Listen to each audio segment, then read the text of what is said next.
మీ ఇంట్లో కార్ని రెంట్కిచ్చి డబ్బు సంపాదించాలనుకుంటున్నారా? అయితే వెంటనే ఈ నెంబర్కి కాల్ చేయండి.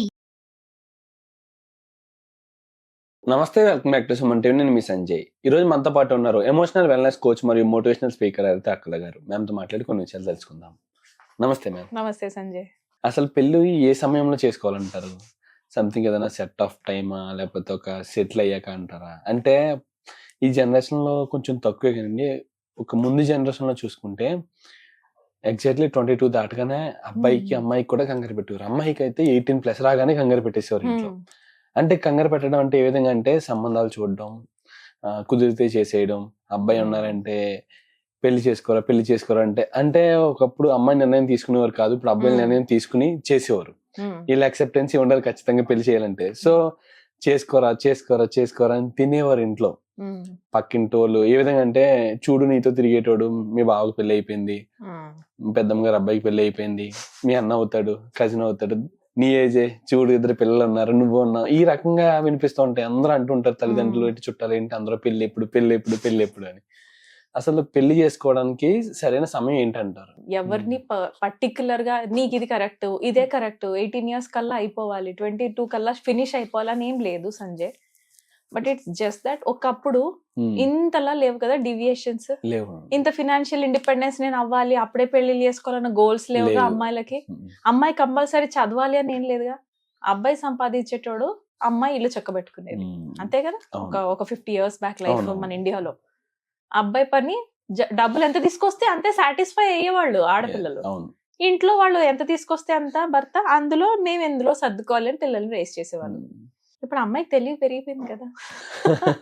యాస్, ఎందుకంటే ఎడ్యుకేషన్ ఎప్పుడైతే రైట్ ఫర్ ఎడ్యుకేషన్ వచ్చిందో, ఇండిపెండెంట్ ఇండియా అయిన తర్వాత everybody got equal rights. Rights ఎప్పుడైతే స్టార్ట్ అయ్యో, రైట్ ఫర్ ఎడ్యుకేషన్ వచ్చింది. రైట్ ఫర్ ఎడ్యుకేషన్ వచ్చినప్పుడు ప్రతి ఒక్కరు స్కూల్స్ కి వెళ్ళారు, ఆడపిల్లలు వెళ్ళారు, అబ్బాయిలు వెళ్తున్నారు.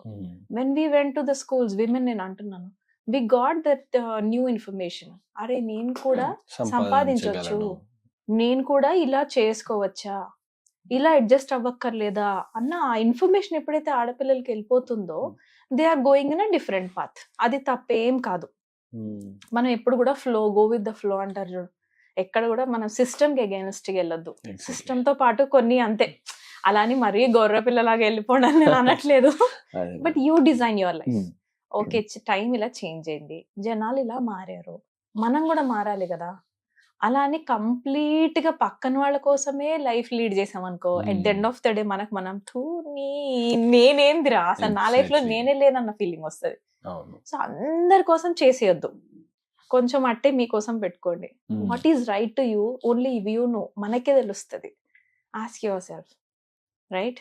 సో 18 years కల్లా గవర్నమెంట్ డిక్లేర్ చేసింది, ఆడపిల్లకి పెళ్లి చేసుకోవచ్చు, మగ పిల్లోడు ఇంత లోపల పెళ్లి చేసుకోవచ్చు అని.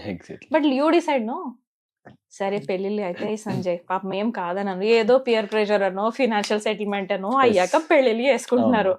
పక్కన వాళ్ళు మొదలెడతారు, చెప్పు డౌట్. ఇంకొక డౌట్ ఉంది మ్యామ్, ఏంటంటే ఇప్పుడు గవర్నమెంట్ ఒక రూల్ పాస్ చేసింది ఏంటంటే 18+ అమ్మాయిలు చేసుకోవచ్చు, 20+ అబ్బాయిలు చేసుకోవచ్చు. మరి ఎంత ఏజ్ లోపు చేసుకోవాలన్న రూల్ కూడా పెట్టుంటే బాగుండేది. ఇప్పుడు చూసుకుంటే 40 ఏజ్ వస్తుంది, 45 వస్తుంది అబ్బాయిలకి, అమ్మాయిలకి అయితే 30+ వస్తుంది, కానీ ఇంకా పెళ్లిళ్ళు చేసుకోవట్లేదు. డోంట్ లాగ్ టూ మచ్, అదే మిస్టేక్ చేస్తున్నాం. ఎందుకంటే మన హార్మోనల్ చేంజెస్ కి, బయట ఉన్న ఈ ప్లాస్టిక్ ఫుడ్లకి, చివరికి బేబీ ఫీడింగ్ మిల్క్ లో కూడా వచ్చిందంట తెలుసా మైక్రో ప్లాస్టిక్స్. ఆ లెవెల్ ఆఫ్ ప్లాస్టిక్ మొత్తం డామినేటెడ్ సొసైటీ అయిపోయింది. కాబట్టి మనం ఎంత ఎర్లీ ప్రెగ్నెన్సీస్ ప్లాన్ చేసుకుంటే అంత బెటర్. నువ్వు 30+ అయ్యేదాకా నువ్వు వెయిట్ చేస్తే ఫినాన్సెస్ రెడీగా ఉంటాయి. కష్టపడి మహా అయితే ఎంత మనం వెనకేసుకోవచ్చు, ఒక 20 lakhs వేస్తారేమో ఆడపిల్లలు. ఆ 20 lakhs లో మళ్ళీ పెళ్లిలకే 10 lakhs పోతూనే ఉంటాయి, కట్నానికి 5 lakhs వెళ్తాయి, మళ్ళీ పిల్లలు డెలివరీస్ టైంకి ఎవరు పెడతలేరు, మళ్ళీ అలా పెట్టుకుంటున్నారు. చెప్తున్నా, నువ్వు ఇంత కష్టపడి నీ బాడీని అంత 30+ దాకా ప్రెగ్నెన్సీస్ డిలే చేసినప్పుడు, తర్వాత మళ్ళీ నువ్వు ఇదే మనీ యూస్ చేసి నీకు పెట్టుకుంటున్నావు కదా. Instead of that better first plan for your pregnancies. Okay, అలాని మరీ ఇమ్మెచ్యూర్డ్ గా వెళ్ళండి అని నేను అనట్లేదు. ఇంత ఫినాన్సెస్ సరిపోతాయి, కొంచెం మన ప్రెగ్నెన్సీస్ వరకు ప్లాన్ చేసుకొని ఫస్ట్ అది కానీ చేయండి. పిల్లలు పుట్టిన తర్వాత లైఫ్ వద్దన్నా ముందుకెళ్తానే ఉంటుంది. Trust me when I'm telling you this. మనం ఏమనుకుంటారంటే పిల్లలు పుట్టక ముందు, అమ్మో పిల్లలు అంటే పెద్ద కమిట్మెంట్, ఓ మై గాడ్ వాళ్ళ school fees, oh my God first birthday, oh my God వాళ్ళ బారసాల ఫంక్షన్, అన్నప్రాసన ఫంక్షన్, వాళ్ళ ఎడ్యుకేషన్ ఇప్పుడు ఏం తక్కువ అవ్వట్లేదు. కోట్లు. కోట్లు and you know what I was exactly. Listening to some podcast, అంటే రీసెంట్ గా విన్నాను, IVF centres, fertility centres are growing big. అది ఒక సూపర్ బూమ్ ఇండస్ట్రీ అవుతుంది ఇండియాలో. ఐవీఎఫ్ ఫర్టిలిటీ సెంటర్స్ అంటే ఎందుకు మనకి ఇన్ని సెంటర్స్ పెరిగిపోతున్నాయి? టైంకి మన పిల్లలు కనుకనే కదా. ఆ టైం అంతా దాటిపోయి నీ హార్మోన్స్ అన్ని అయిపోయి, అబ్బాయిలు కూడా టెస్టోస్టెరాన్ మంచిగా ఉండే టైం అంతా దాటిపోయి కూర్చొని ఒక సీట్ లో అలవాటు పడిపోయి అదే సిస్టమ్ లో when you're not able to release your sexual hormones, రేపు పొద్దున్న నువ్వు ఏం ఎంజాయ్ చేస్తున్నావు మ్యారేజ్ అయిన తర్వాత? Then they are complaining. ఆయన పర్ఫామ్ చేయడం అనేసి ఈ అమ్మాయి కంప్లైంట్లు చేస్తుంది, ఈ అమ్మాయి ఏమో మెంటల్ గా డిస్టర్బ్డ్ గా ఉంటుంది, ఈ అమ్మాయికి ముందే ఇది ఉంది అని వీళ్ళు చేస్తున్నారు. ఈ ఎలిగేషన్స్ ఉన్నాయి 80% కేసెస్ లో చెప్తున్నా. ఇక్కడ ఎందుకు కొట్టుకొని ఏడవటం? ఫస్ట్ మ్యారేజ్ అంటే మీ కాంట్రాక్ట్ కాదు Sanjay. Again I will go back to this, it is not a contract. Life long ఒకరితోని మనం హ్యాపీగా ఎంజాయ్ చేయడానికి చేసుకునే కమిట్మెంట్ అది. Let's not make that business. ఆ కట్నాలు కానుకలు బ్యాక్ ఎండ్ లో జరిగేవి, ఆ కొట్లాట్లు, ఎంగేజ్మెంట్ లో ఈ పెట్టిపోతలు, మీరు మాకు పెట్టలే, ఇవన్నీ నడుస్తాయి. ప్రతి ఇంట్లో ప్రతి ఫంక్షన్ లోనే నడుస్తాయి. అవి నడుస్తూనే ఉంటాయి నెక్స్ట్ లెవెల్లో కూడా. బట్ మీరు ఎక్కడ ఆపొద్దు. Go for early pregnancies. Just హ్యాపీగా బేబీని కనండి. లేట్ అయ్యే కొద్దీ ప్రెగ్నెన్సీస్ కాంప్లికేటెడ్ గా కూడా అయిపోతున్నాయి. చాలా కాంప్లికేటెడ్ అవుతున్నాయి. బెటర్ 30 లోపలనే ఆడపిల్ల డెలివరీస్ ఇవన్నీ అయిపోవాలా. తర్వాత పిల్లలతో పాటు కెరియర్ ఎక్కడికి పోదు సంజయ్.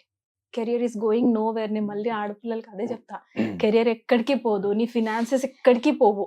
ఇంత ఫినాన్షియల్ ఇండిపెండెంట్ ఉండి కొంచెం చేతిలో డబ్బులు పెట్టుకొని పెళ్లి చేసుకుంటే సరిపోతుంది. మొత్తం నేనే చేసేయాలి, నువ్వే మొత్తం చేస్తే నీ మొగడేం చేయాలి? మొత్తం ఇంట్లో కూర్చోవాలా? This is what they are doing. ఇప్పుడు ఎలా ఉందంటే మేము యూత్ అంతా సంపాదించేసి, జీవితానికి సరిపడా సంపాదించేసి అప్పుడు పెళ్లి అది చేసుకుంటాం. ఎలా ఉంటుందంటే నేను రిటైర్ అయిన తర్వాత అన్ని చేసుకుంటానులే అన్న. అలాగే ఉంది మరి అలానే నిజంగా. ఉంది. వీళ్ళు సంపాదించి పెట్టుకునే లోపల లైఫ్ అయిపోతుంది. అయిపోతుంది ఇంకా సంజయ్. జీవితం అంతా సంపాదించడానికి పెడుతుంటే ఇంకా లైఫ్ ఎక్కడ ఎంజాయ్ చేస్తున్నారు వీళ్ళు? ఎక్కడ? అంటే ఇది వరకు తెచ్చేవాళ్ళు కదా, భర్త Hmm. ఎంత తెస్తే అందులో సంతోషపడే ఆడపిల్ల ఉండేది కదా. Yes. సో హస్బెండ్ మీ పెళ్లిళ్ళు చేసుకునే ముందే వాళ్ళకి తెలుస్తుంది కదా మనకి Hmm. హస్బెండ్ కెపాసిటీ ఎంత, మా మామగారు వాళ్ళది ఎంత ఉంది, మా పేరెంట్స్ ఎంత ఉంది అనేసి. ఫస్ట్ అది ఉన్నందుకు హ్యాపీ ఫీల్ అయ్యి అందులోనే లైఫ్ ని లీడ్ చేయడానికి మైండ్ సెట్ చేసుకున్నాం. తర్వాత bonus, everything else is your bonus. Husband కి ఇంప్రూవ్మెంట్ వస్తే బోనస్, ఓకేనా? అంతేగాని డోంట్ బికమ్ సో గ్రీడీ. నేను మళ్ళీ చెప్తాను, ఐఎమ్ సో సారీ, చాలా మంది ఆడపిల్లలకు నచ్చట్లేదు. నా క్లయింట్స్ అయితే ఒక్కొక్కసారి ఏం మా మీరు అట్లా, but still yeah don't become so greedy. 1 lakh వచ్చినా 1 crore వచ్చినా కూడా హ్యాపీనెస్ ఉండదంట. నీ బ్రెయిన్ అలాంటిది. Yes. Your brain is not going to be happy 1 year later. నువ్వు 1 crore ఈ రోజు నీకు జాక్ పాట్ కొట్టినా నెక్స్ట్ ఇయర్ కల్లా 1 crore వచ్చింది అండి సంజయ్, 2 కోట్లు వచ్చి ఉంటే ఎంత బాగుండేది తెలుసా నాకు అని మళ్ళీ నేను అంటాను. Because the brain works like this. Every day we're thinking 95% about the past లో కూడా మళ్ళీ 80% నెగిటివ్. Hmm. బ్రెయిన్ అలా తయారైనప్పుడు let's not go against to it. వాళ్ళు విన్నారు వీళ్ళు అన్నారు అని పిల్లల్ని కనొద్దు. Make yourself ready. Hmm. First babies ని రానివ్వండి. ఇంకో స్పిరిచువల్ గా చెప్పాలంటే సంజయ్, సోల్స్ అక్కడ బాడీ వదలాలి మన దగ్గరికి రావాలి అని అంటే. Here parents are still telling don't come, రాకు అక్కడే ఉండు, మేము ఇంకా రెడీ లేం, మేము ఇప్పుడే పెళ్ళయింది, మేము ఇంకొంచెం ఎంజాయ్ చేయాలి, ఇంకా రాకు, మేము ఇంకా కొంచెం ముందుకు వెళ్ళాలి, మేము ఫినాన్సెస్ రెడీ చేసుకోవాలి. అక్కడ సోల్ తట్పటాయిస్తుంది స్పిరిచువల్లీ సేయింగ్. Exactly. అక్కడ సోల్ బాడీ వదిలి ఇక్కడ రావాలంటే you tell no that you are ready. 40 years, 30 years, 45 years ఏది పిల్లలంటే మేము ఏదో బిజీగా అయిపోయినాం, మేము కనలేకపోయినాం. ఏంది బిజీ ఏది? దీనికంటే ఇంపార్టెంటా? పిల్లలే గోల్ అని నేను అనట్లేదు, Exactly. But have fun with the kids. No, ఇప్పుడు ఎలా అయిపోయిందంటే మేము మనిషికి డబ్బు అవసరం, కానీ డబ్బు ఒకటే అవసరం అన్న ఫీల్ లోకి వచ్చేసారు జనాలు. ఇంకా మనం అలాంటివనే చేయలేం. First priority money, Yeah. తర్వాత ఎంజాయ్మెంట్, ఫ్యామిలీ, పిల్లలు అన్ని. ఫస్ట్ వాళ్ళ కోసమే కదా సంపాదించేది. వన్ థింగ్ మనం అందరూ అర్థం చేసుకోవాల్సిందే. సంపాదన అదే మళ్ళీ I will go Exactly. Back. మనం నిజంగా దీని గురించి చేయాలి సంజయ్, ఇంకొక హోల్ వీడియో చేయాలి, మళ్ళీ Exactly. గుర్తు చేయాలి. Thank you. ఖచ్చితంగా చేద్దాం. హ్యాపీనెస్ వేరు, మనీ వేరు బాబా. మనీ కోసం, హ్యాపీనెస్ కోసం మనీ సంపాదిస్తున్నాం తప్పితే రెండు ఇంపార్టెంట్. మనీ హ్యాపీనెస్ గా మార్చుకోకండి. Both are different entities. Yeah. రెండు కలపొద్దు. Thank you very much. Thank you so much Sanjay.